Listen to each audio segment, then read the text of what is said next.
Okay, so I want to talk about a little bit more stuff here. So regarding hypothesis testing.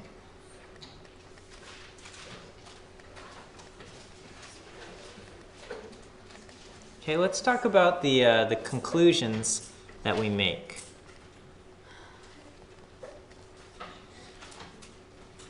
Okay, so our conclusions are based on the p-value that we calculate. So we use the resulting p-value that we calculate.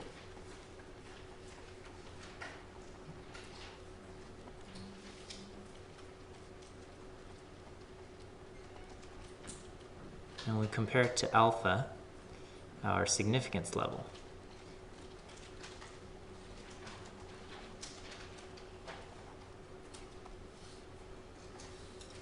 Okay, and so what are the decisions? So if the p-value is greater than alpha, what is our decision? Our decision is do not reject the null hypothesis. Okay? And this means we would say, you know, we do not have evidence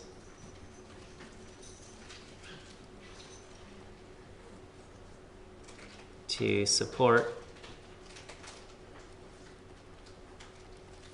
the alternative. Okay? And that's what we say, okay?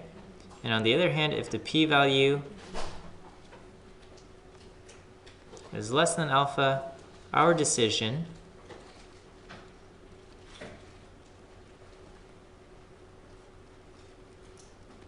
is to reject the null hypothesis. And in that case, we would say we do have evidence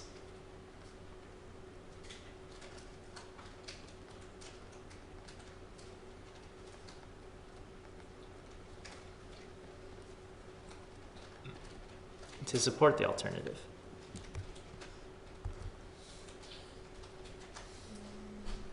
Okay. All right, and so in our ideal situation, go back, sure.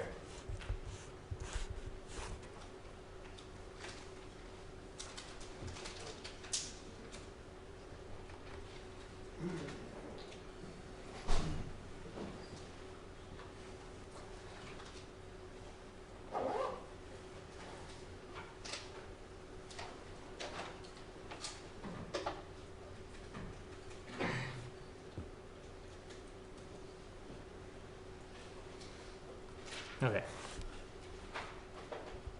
So, you know, ideally, this is what happens.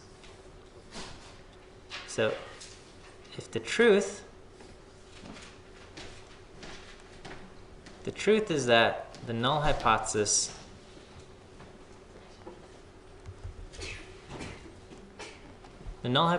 is true. That's the truth.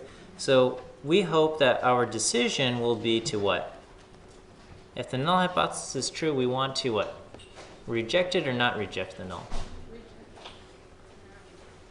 Okay, if it's true, we don't want to reject the null, right? So our decision is do not reject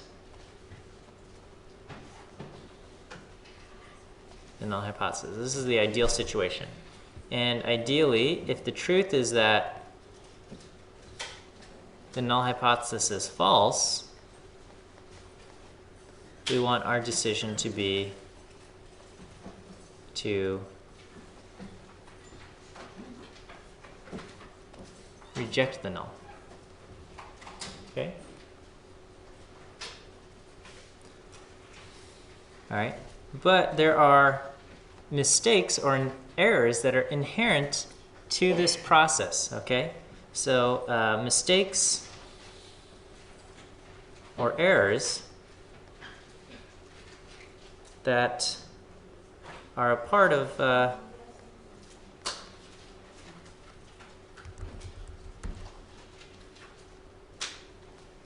part of, you know, making decisions with limited data.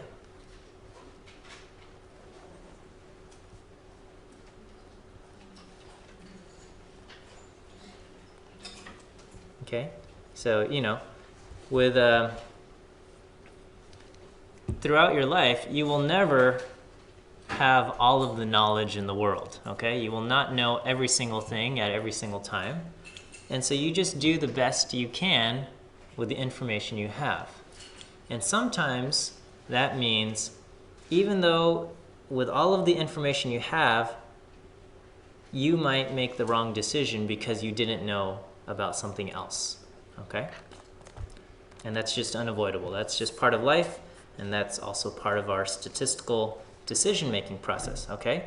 So one type of mistake, okay, this is called a type 1 error, okay? Here, the truth is the null hypothesis is true, okay?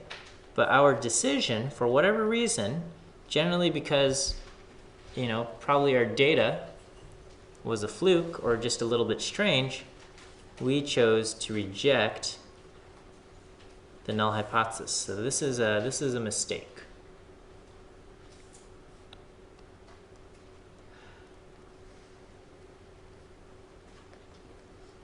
A type 2 error, the truth is that the null hypothesis is false, and our decision, okay, ideally we would have rejected it if we knew that the null is false. But for whatever reason, we did not reject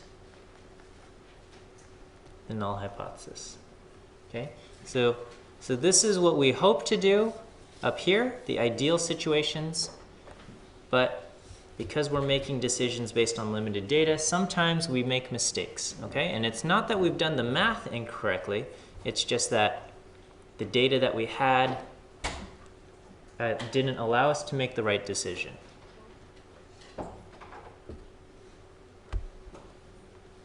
Okay, and so, you know, there's kind of a table that we can make to kind of summarize this, or you can just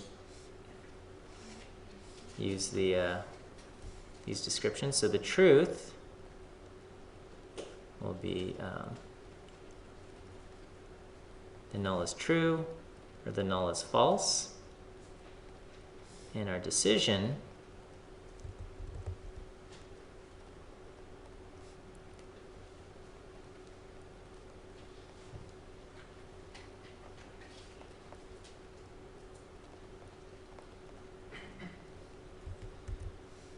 okay, so what goes in this spot? The null is true, but we've chosen to reject the null.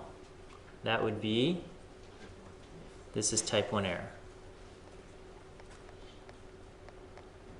Okay, over here the null is false, and we choose to reject the null. What's that? This is the correct decision. Over here, the null is true, and we chose not to reject the null. That would be, this is also a correct decision. If the null is true, we don't want to reject it. And if the null is false and we didn't reject it,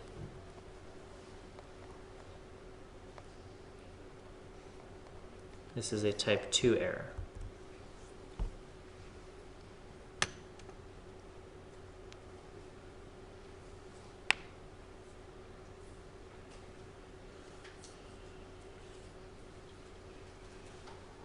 Okay. Is this okay? All right, so let's keep talking. We've got our significance level. What is the symbol or the letter we use for the significance level? Alpha. Okay, significance level is alpha. Okay, this is how we decide when to reject or not reject the null hypothesis, right? So we decide, we use alpha to decide whether or not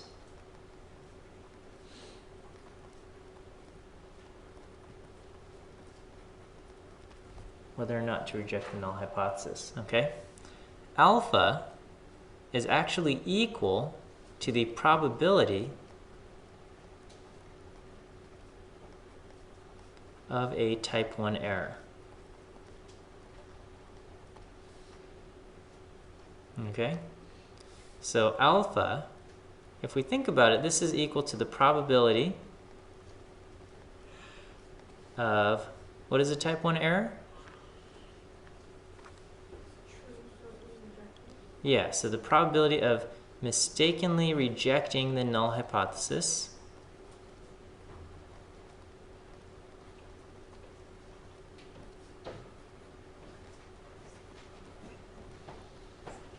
when the null hypothesis is true. Okay? Because if you think about it, we're going to reject the null hypothesis whenever our p-value, if we're using alpha as 5%, we're going to reject our null hypothesis whenever our p-value is less than 5%. Okay? But if our p-value is 5%, or if our p-value ends up being 4% or whatever, what does that mean? That means we could have gotten this data from random chance with a probability of 4.9%. Okay? And so that means you might have rejected the null hypothesis, but it's also quite possible that the null hypothesis was actually true. So that's the probability of a type 1 error. Alpha is the probability of a type 1 error. Okay, so let's so here's a scenario. Or here, let's flip this around, okay? So you might say, well, why don't I just pick a tiny alpha, okay? If I don't want to be making type 1 error. I don't want to be making these mistakes. So we could choose to use a small alpha, okay? The problem with using a small alpha then is that we will be increasing the risk of a type 2 error, okay? So we can say beta is equal to the probability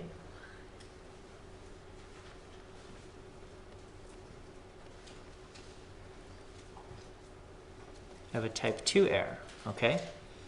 So alpha is kind of the first letter. It looks like an A. First letter of the alphabet is an A. Second letter of the alphabet is a B. So, you know, alpha goes with type 1, beta goes with type 2, okay? Actually, our word alphabet comes from alpha, beta, the first and second letters of the Greek alphabet. Okay, so we got the probability of type 2 error. Okay, decreasing alpha will lower probability of type 1 error. Okay, but will also increase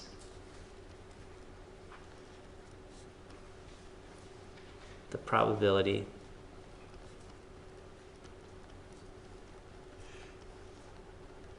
of a type 2 error. Okay? And on the other hand, increasing alpha will increase the probability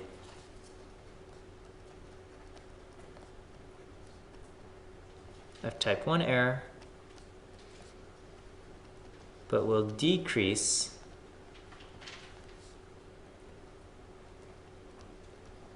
probability of a type 2 error.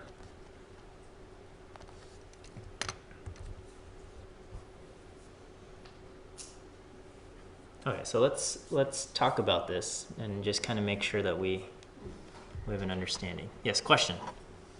The first one says alpha will lower the probability of type 1 error, but will also increase the probability of a type 1 error? This is type 2. Oh. Type, yeah, it's just, This is also type 2.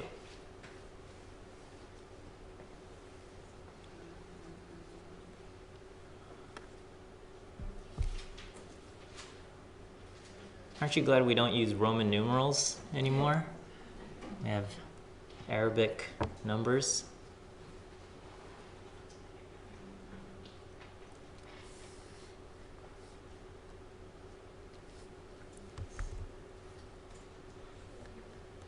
Professor, Yes.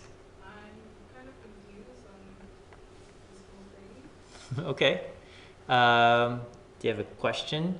I don't have a specific question because I don't know What to ask? Okay.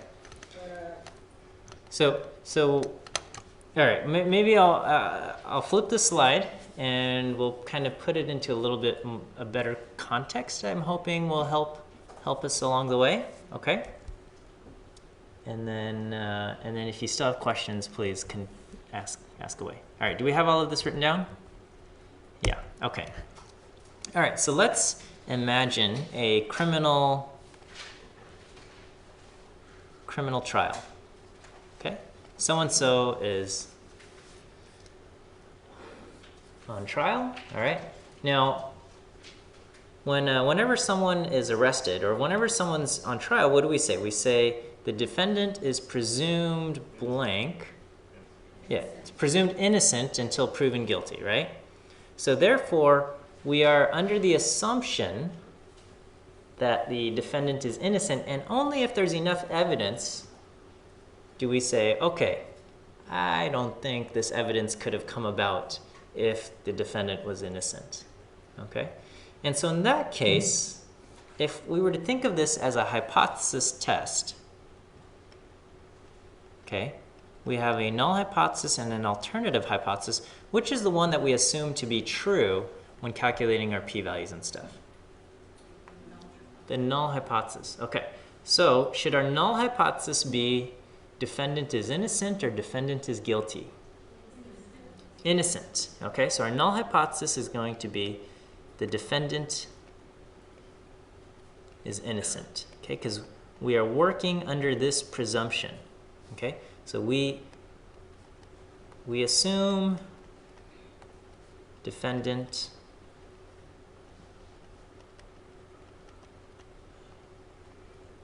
is innocent. Okay, and then only if there is lots of evidence, only if there is lots of evidence to convince us, okay, will we change our minds? Will we kind of reject this assumption?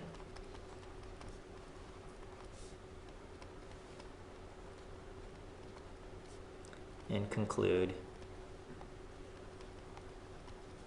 that the defendant is guilty.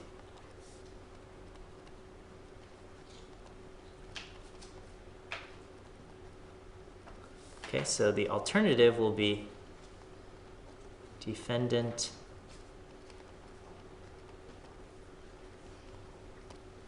is guilty. Okay, and so, you know, even if the defendant were guilty, if the police can't find any evidence, can't present anything, if the prosecution doesn't bring anything to trial, the judge will have to dismiss the case, or the jury will have to let the defendant go free because there's not enough evidence. Okay? Even if the defendant actually is guilty. Okay? So what we want, you know, in our ideally, okay, we don't make mistakes. Okay? So ideally, if the null hypothesis is true, okay, if the null hypothesis is true, what does that mean in terms of this criminal trial?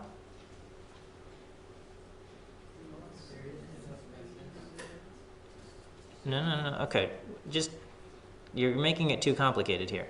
If the null hypothesis is true, that means the defendant is innocent. Okay, so if defendant is innocent,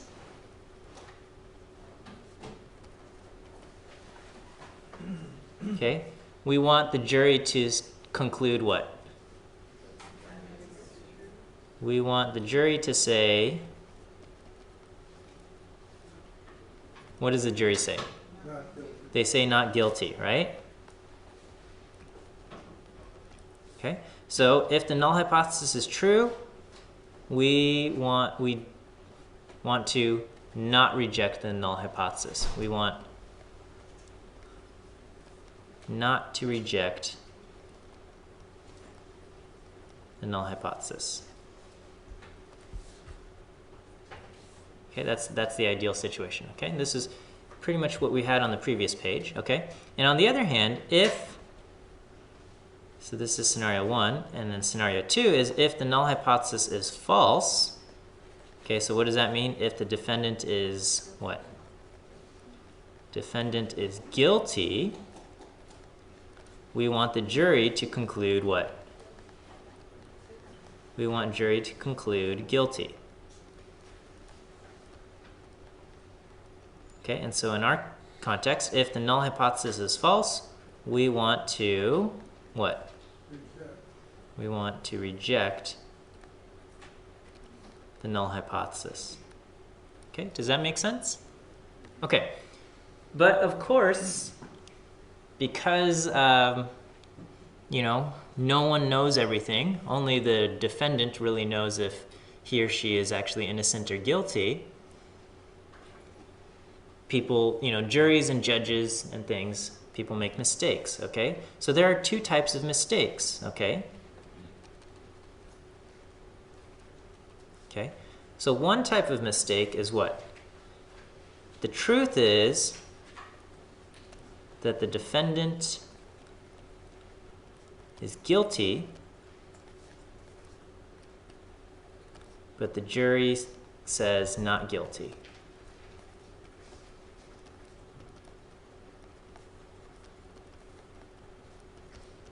Okay, and leave a little space. And then the other possible mistake is that the truth is that the defendant is innocent, but the jury says guilty.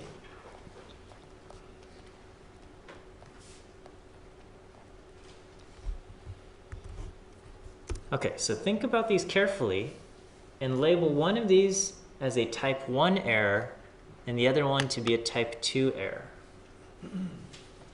Okay? So one of these corresponds to a type 1 error and the other corresponds to a type 2 error. See if you can figure that out.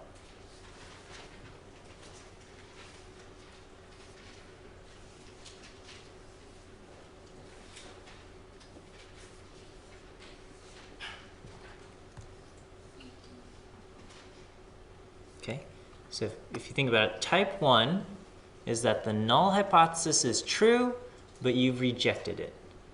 Type 2 is that the null hypothesis is false, but you do not reject it. So which of these has the null hypothesis true, but is rejected, and which of these has the null hypothesis false, and it's not rejected?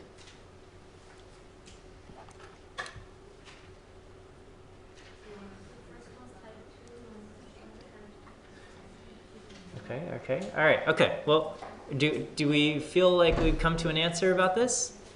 Yeah, okay. All right, so defendant is guilty. Is this the null hypothesis true or null hypothesis false? Okay, so here, I'm gonna write in red.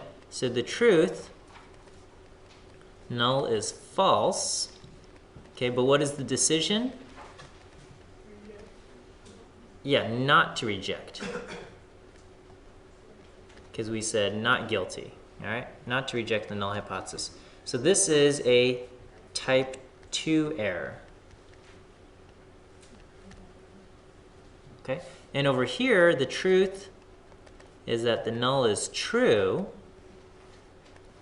but our decision is to reject the null. And so that is a type 1 error.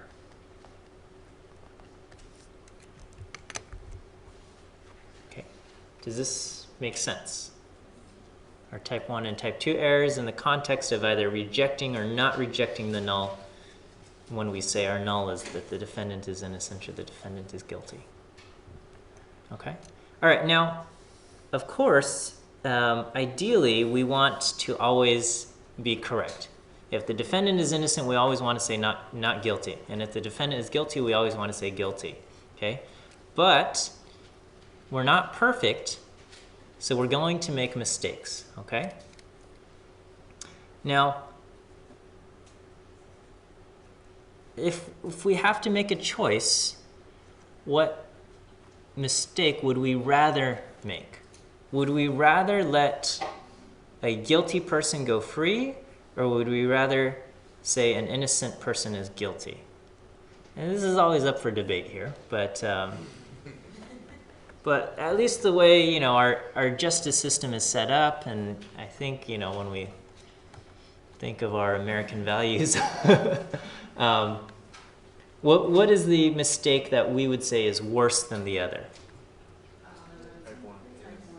Yeah, we would say a type 1 error is generally worse than the other. Okay, we don't want to make either kind of mistake. That's true. Okay, I think sometimes we can think of some high-profile cases that appear on TV, and then you're watching at home and you feel like, oh, this person is guilty, and then the jury says not guilty, and then I don't know, these TV pundits get angry and stuff.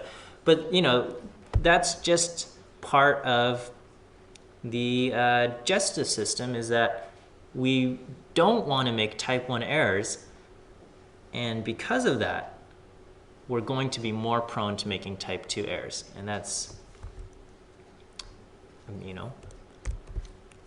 I'm happy to live in America where we presume innocence until proven guilty instead of the other way around. Okay. Okay. So for the criminal court system,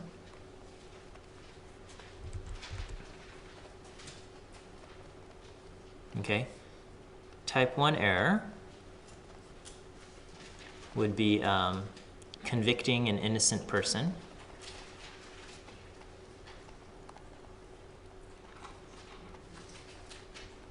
And a type 2 error would be letting a guilty person go free. And, we would say type 1 error is worse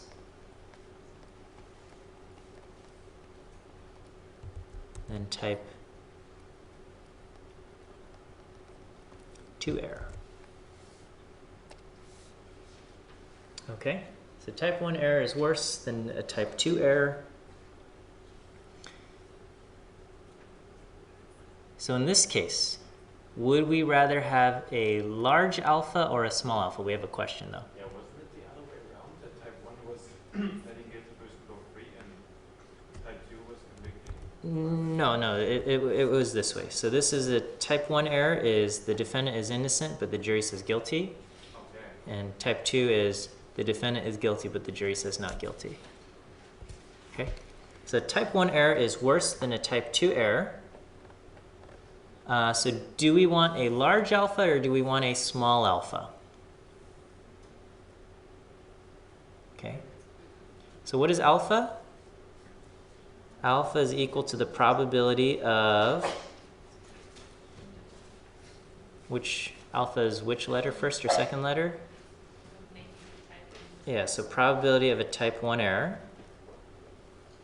Okay. So if the type 1 error is worse, do we want to use a big alpha or a small alpha? We want a small alpha, okay? Type 1 error is worse than type 2 error, so we want a small alpha, okay? And they say this in court.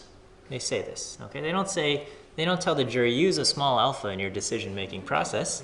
But what do they tell the jury? Nobody watches court drama movies? What's that? Beyond a reasonable doubt, right? So to the jury they say, beyond a reasonable doubt.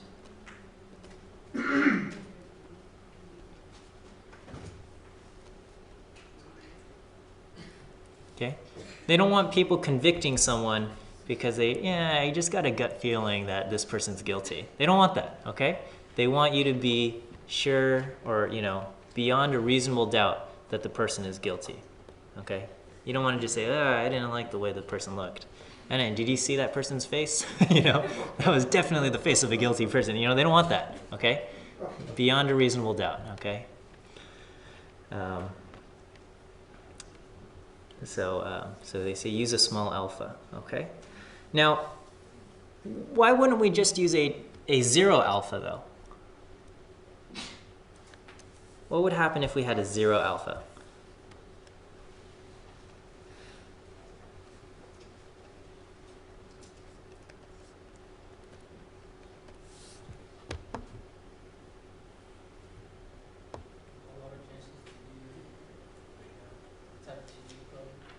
Okay, so think about this, right? When do we reject our null hypothesis? When the p-value is smaller than alpha, okay? Will our p-value ever be less than 0? No, okay? So what would happen if alpha is 0? Okay, our p-value will never be less than alpha, okay? Which means we will never, what?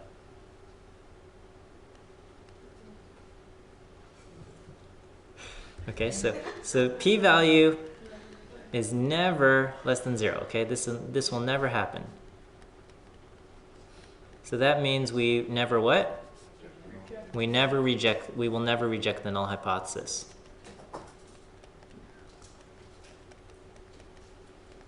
Okay? So, if you're a judge, and sometimes there's bench trials without any juries, okay?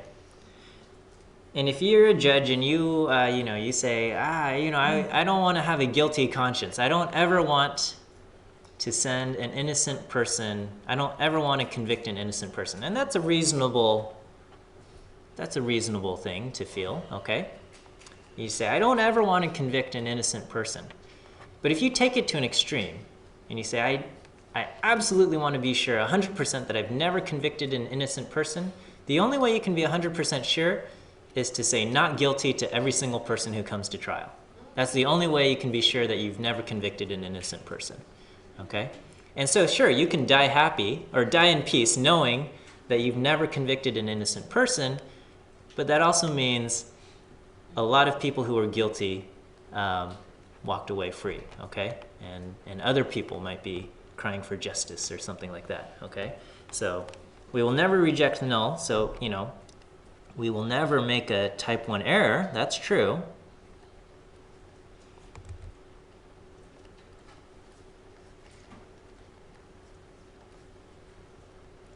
Okay, but we will make lots of type 2 error.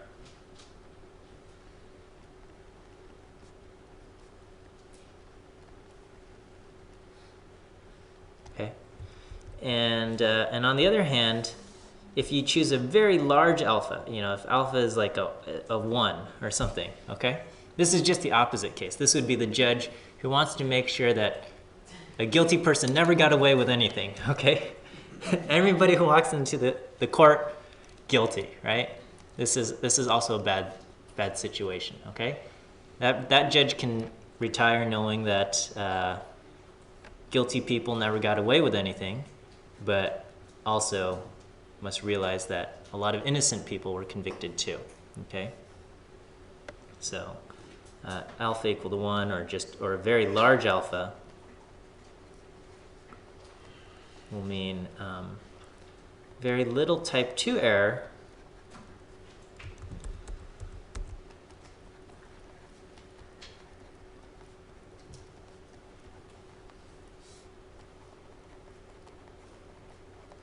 but lots of type 1 error.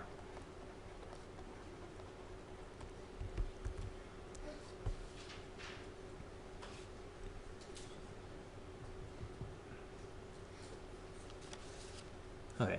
Is this feeling okay? Okay. All right, I want to start kind of doing a little bit of a recap of all of the topics that we've covered, okay? And a lot of the stuff I'm writing appears on our selected formula sheet, okay? But I kind of want to like work through each kind of section on this selected formula sheet, make sure that we recall and understand everything that we've got here, okay? Okay, so we're going to start off with confidence intervals.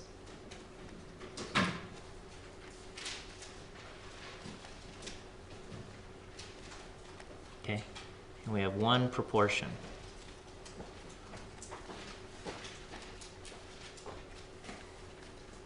Okay. So the confidence intervals, when we're dealing with one proportion, we're making a confidence interval for the population proportion P.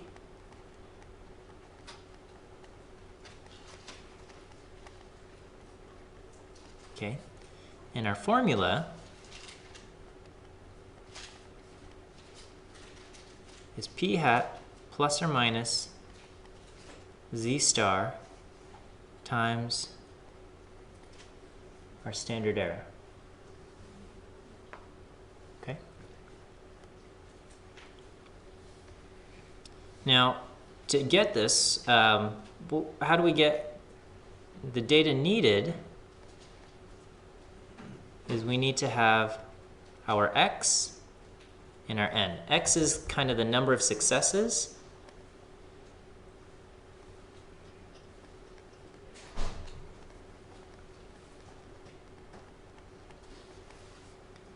And what is N? Our sample size. Okay, and so from this we can get P hat is equal to X divided by N, and then we get our standard error is equal to the square root of P hat times 1 minus P hat divided by N. Okay, so we just plug these in. How do we get our Z stars? What's that? Yeah, so Z stars, there are four values that you need to know.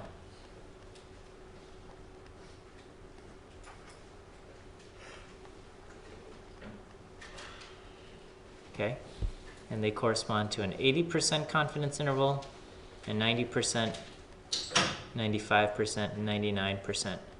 And those values are 1.28, 1.645, 1.96, and 2.576 or 2.58.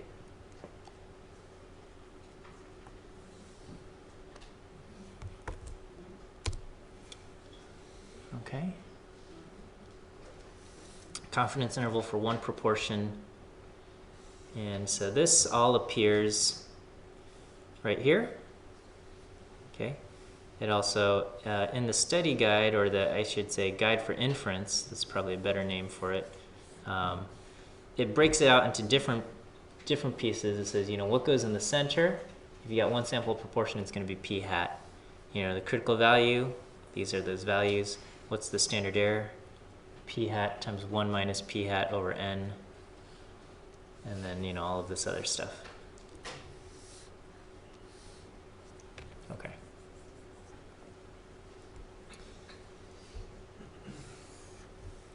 All right, let's talk about hypothesis testing for one proportion.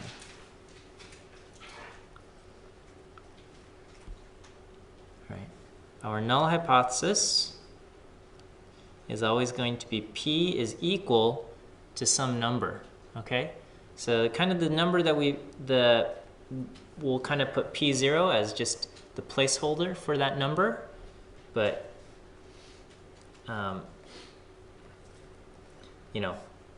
P0 is a number, is some number.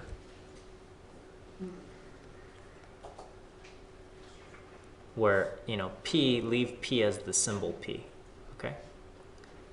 And then the alternative is going to be P is not equal to whatever that number is, or P is greater than that, or P is less than P0, okay? So it could be something like the null hypothesis is that P is equal to 0.3, and the alternative is that P is less than 0.3 or something, okay? Just an example. And in this case, P0 would be 0.3.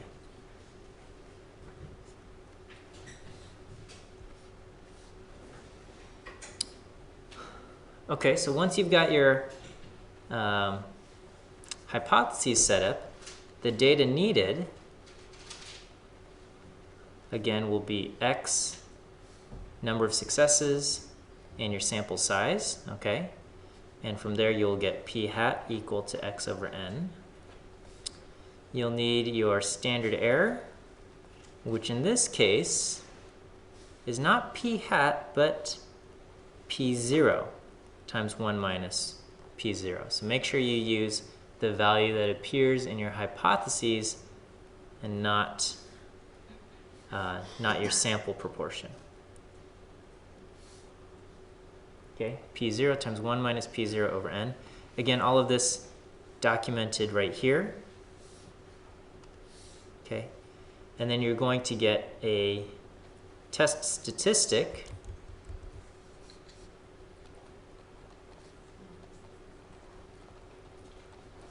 is Z. Your test statistic Z is going to be P hat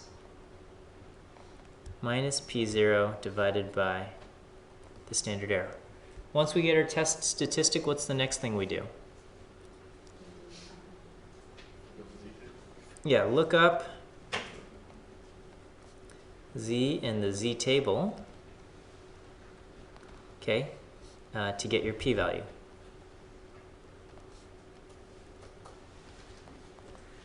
Okay, and we remember the rules for getting the p-value. Yeah, if the alternative has a greater than, it's the area to the right. If the alternative is less than, it's the area to the left. If it's a not equal sign, you take the tail area and you multiply it by 2. I'm hoping we remember that.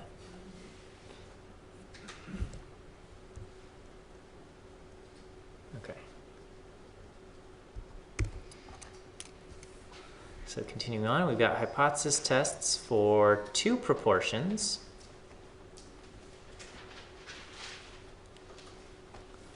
Okay, our null hypothesis, P1 equal to P2, okay, or P1 minus P2 equal to 0. These are all valid.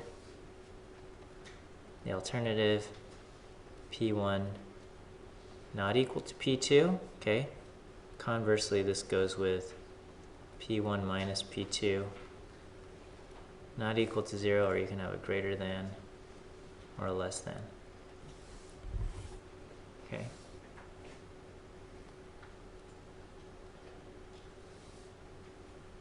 Okay, the data you will need. Okay, so you'll need from sample 1 and from sample 2, you'll need N1 and X1, N2 and X2, and that should give you P hat 1, X1 over N1, and P hat 2, which is X2 over N2. What's going on here?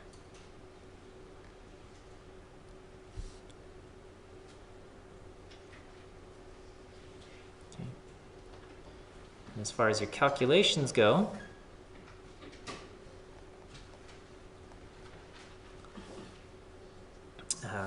you have to figure out your P hat overall.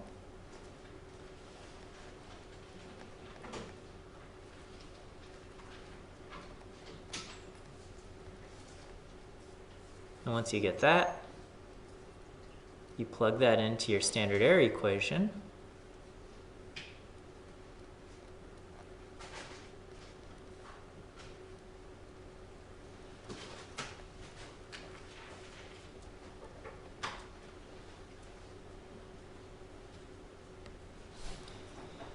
And then your z-score is going to be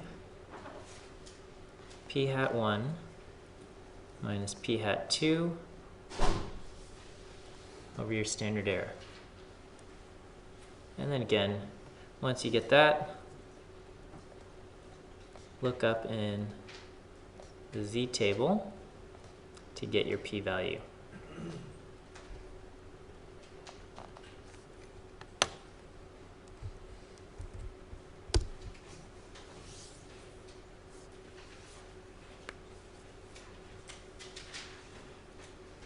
Okay, I'm going to pause the video here.